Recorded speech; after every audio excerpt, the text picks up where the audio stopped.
દાદીનો birthday અને family games night. આજે Gattu ચિંકીની દાદીનો birthday હતો અને ગટ્ટુ ચિંકીના ઘરે દાદા દાદીની સાથે ફોઈ ફુવા અને માસા માસી પણ આવ્યા હતા.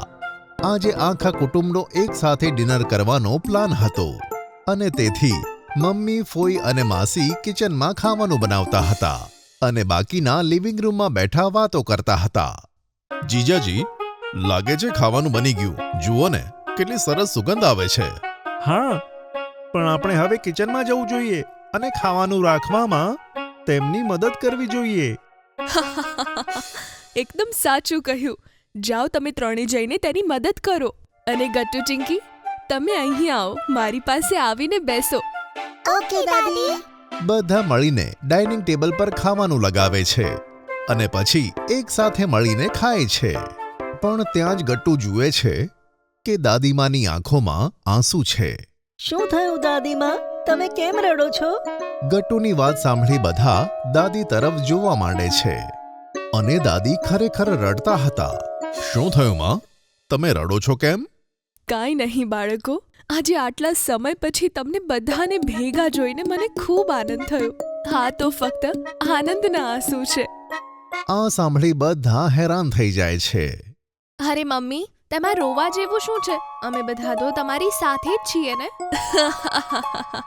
હા, સાથે તો રહો છો, પણ પાસે નહીં ને, એટલે જ બસ.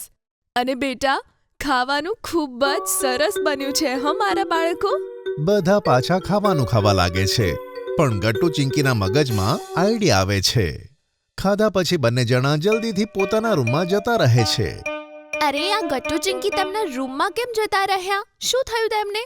શું ખબર દીદી, આમના મગજમાં શું ચાલે છે તે તો તે બંને જ જાણે. પછી બધા મળીને લિવિંગ રૂમમાં વાતો કરે છે. ત્યાં જ ગટ્ટુ અને ચિંકી એક નકલી માઇક લઈને આવે છે અને એનાઉન્સમેન્ટ કરે છે.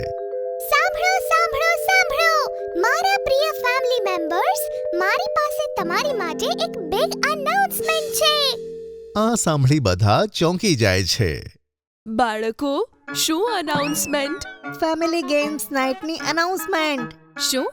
Family games night?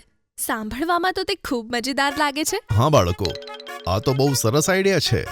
હા પપ્પા, હવે આપણે બધા એક સાથે આ ગેમ રમીશું.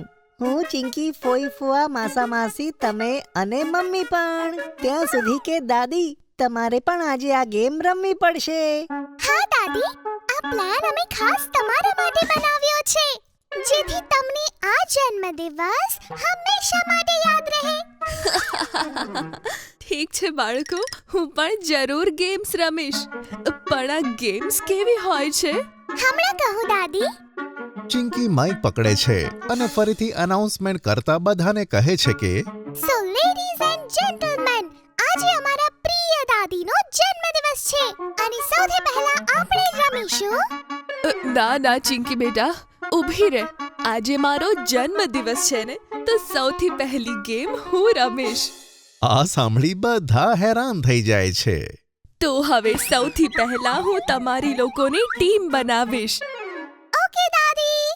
પછી દાદી ગટ્ટુ ચિંકીની એક ટીમ બનાવે છે અને પપ્પા, મમ્મી, કાકા, કાકી, ફોઈ ફુવાજીની એક અલગ ટીમ બનાવે છે.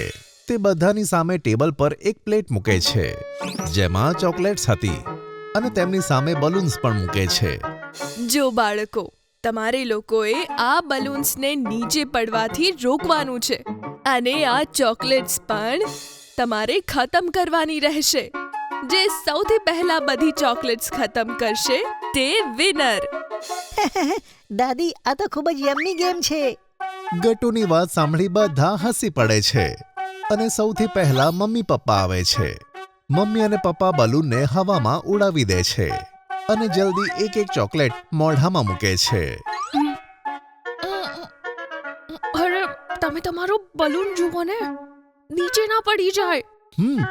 અને તું ચોકલેટ ખા, જલ્દી જલ્દી. મમ્મી પપ્પાને આ રીતે વાતો કરતા જોઈને બધા હસીને લોતપોત થઈ જાય છે. પણ થોડી સેકન્ડ્સમાં પપ્પાનો બલૂન ફૂટી જાય છે અને બંને હારી જાય છે. પછી ફોઈ અને ફુવા આગળ આવે છે, પણ ફોઈનો બલૂન તો તરત ફૂટી જાય છે તેમના મોટા નખને કારણે. ઓફો, મેં તને કેટલી વાર કીધું આટલા મોટા નખ ના રાખ. જોયું આપણે હારી ગયા ને. અરે સારું થયું તું હારી ગયો, નહીં તો આ ચોકલેટ્સ ખાઈને તારું પેટ હજુ પણ મોટું થઈ જાત. દાદીની વાત પર બધા હસે છે. પછી માસા માસી મેદાનમાં આવે છે, પણ તેઓ જલ્દી હારી જાય છે. પણ જ્યારે ગટ્ટુ ચિંકી આવે છે ત્યારે કમાલ થઈ જાય છે. ચિંકી શરૂ થઈ જા. હા ગટ્ટુ. ચિંકી ફટાફટ ચોકલેટ ખાવા માંડે છે અને ગટ્ટુ એકલો જ બલૂન સંભાળવા લાગે છે. થોડી જ સેકન્ડ્સમાં ચિંકી બધી ચોકલેટ ખતમ કરે છે અને બલૂન્સ પણ નીચે નથી પડતા. શાબાશ બાળકો, તમે તો ખરેખર તમારા મમ્મી પપ્પા કરતાં પણ વધારે સમજદાર છો. એકદમ તમારા દાદી પર ગયા છો. સાચી વાત છે, આ બાળકો તો ખરેખર આપણા કરતાં પણ વધારે સમજદાર છે. પણ હવે આપણે કઈ ગેમ રમીશું? હું બતાવું છું. હવે આપણે રમીશું એક નાની ક્વિઝ જે હશે દાદીમાના જીવન ઉપર. તેનાથી આપણને ખબર પડશે કે દાદીમાને સૌથી વધારે કોણ જાણે છે. આ તો ખરેખર ખૂબ જ જોરદાર ગેમ છે બાળકો. હા તો ચલો આપણે ક્વિઝ શરૂ કરીએ. દાદી, તમે મારી અને ચિંકીની પાસે આ સોફા પર આવીને બેસી જાઓ અને બીજા પ્લેયર્સને આ ચેર્સ પર બેસવું પડશે. ગટ્ટુ ચિંકીએ સોફાની સામે 6 ચેર્સ અરેન્જ કરીને મૂકી છે, જેમાં મમ્મી પપ્પા, ફોઈ ફુવા અને માસા માસી જઈને બેસી જાય છે. પછી ગટ્ટુ ચિંકી સવાલ પૂછવાના શરૂ કરે છે. સારું, તો પછી અમે 3 સવાલ પૂછીશું. જેણે સાચા જવાબ આપ્યા તે દાદીમાને બહુ જ વધારે પ્રેમ કરતા હશે, કારણ કે એમને દાદી વિશે બધી ખબર છે. હા, હું તો તૈયાર છું. મમ્મીને હું સૌથી વધારે જાણું છું. હા ભાઈ જાણતા હશે, પણ મારા કરતાં વધારે નહીં. હા, તમે લોકો મને ભૂલી ના જતા, કારણ કે હું સૌથી નાનો છું અને મમ્મી પાસે સૌથી વધારે રહ્યો છું. તેથી મને બધી ખબર છે. અરે બસ બસ, હવે ખબર પડી જશે કે કોણ જીતવાનું છે. પહેલો ક્વેશ્ચન છે, દાદીને સૌથી વધારે ગમતી મીઠાઈ કઈ છે? ગટ્ટુ ચિંકીને હતું આ સવાલ અઘરો હશે, પણ બધા એક સાથે હાથ ઊંચો કરે છે. શું? એટલે તમને બધાને જવાબ ખબર છે? બીજું શું ગટ્ટુ ચિંકી, કારણ કે અમે અમારા દાદીને સૌથી વધારે જાણીએ છીએ. તેમને ખોયાની મીઠાઈ ખાવી બહુ જ ગમે છે, એટલે જ તો મેં પહેલેથી તેમની મનપસંદ દુકાનમાંથી ખોયાની મીઠાઈ લાવીને મૂકી દીધી છે. શું સાચે? તો મારે હમણાં જ તે મીઠાઈ ખાવી છે. બધા લોકો હસે છે. મમ્મી દાદીને મીઠાઈ લાવીને આપે છે અને ચિંકી આગલો સવાલ પૂછે છે. અચ્છા, તો હવે બીજો સવાલ. બતાવો કે દાદીને સૌથી વધારે ક્યાં જવું ગમે છે? અને આ વખતે પણ બધા હાથ ઊંચો કરે છે. ફુવા સૌથી પહેલા હાથ ઉઠાવીને કહે છે કે મમ્મીજીને ઘણા સમયથી વૈષ્ણોદેવી દર્શને જવું હતું. તેમને ત્યાં જવું બહુ પસંદ છે, એટલે મેં એમના માટે આવતા અઠવાડિયે ટિકિટ પણ બુક કરી છે યાત્રાની, તેમની બર્થડેની સરપ્રાઈઝ ગિફ્ટ. શું સાચે બેટા? હા મમ્મી, આ મારો જ આઈડિયા હતો. પછી ગટ્ટુ ચિંકી ત્રીજો સવાલ પૂછે છે અને બધા તેનો સાચો જવાબ આપી દે છે. આ જોઈ દાદીને ખૂબ જ ખુશી થાય છે કે તેમના બધા બાળકો તેમને આટલો પ્રેમ કરે છે. ઓકે, મારા પ્રિય ફેમિલી મેમ્બર્સ, હવે આપણે રમીશું પાસિંગ ધ પાર્સલ.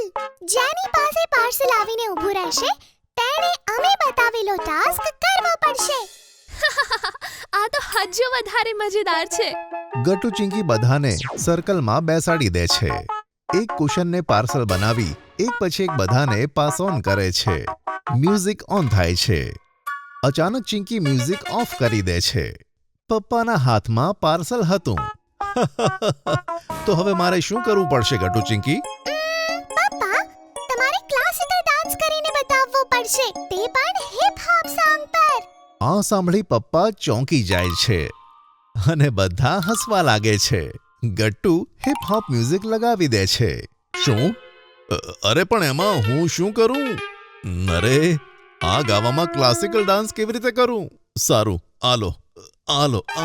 પપ્પા વિચિત્ર રીતે ક્લાસિકલ ડાન્સ કરવાનું શરૂ કરે છે, જેને જોઈને બધા હસી હસીને લોટપોટ થઈ જાય છે. પાછી ગેમ શરૂ થાય છે. ચિંકી જેવી મ્યુઝિક ઓફ કરે છે, પાર્સલ માસાજીની પાસે પહોંચે છે. હા ભાઈ ગટ્ટુ ચિંકી, બતાવો મારે શું કરવાનું છે? માસા, તમારે ગટ્ટુ કન્ફ્યુઝ હતો કે માસાજીને શું કરાવે. ત્યાં જ દાદી કહે છે, હું તમને કહું, તમે અમને પાસેવાળા કુલ્ફી સેન્ટર પર લઈને ચાલો અને બધાને કુલ્ફી ખવડાવો. અરે વાહ દાદી, શું વાત કરી. જેવું તમે કહો બર્થડે ગર્લ. માસાજીની વાત સાંભળી બધા લોકો હસે છે. પછી બધા સાથે કુલ્ફી ખાવા જાય છે અને આ રીતે ગટ્ટુ ચિંકી તેમની ફેમિલી ગેમ્સ નાઇટ એન્જોય કરે છે. જો તમને અમારી વાર્તા ગમી હોય તો પુન ટુન કિડ્સને લાઈક, શેર અને સબસ્ક્રાઇબ કરજો.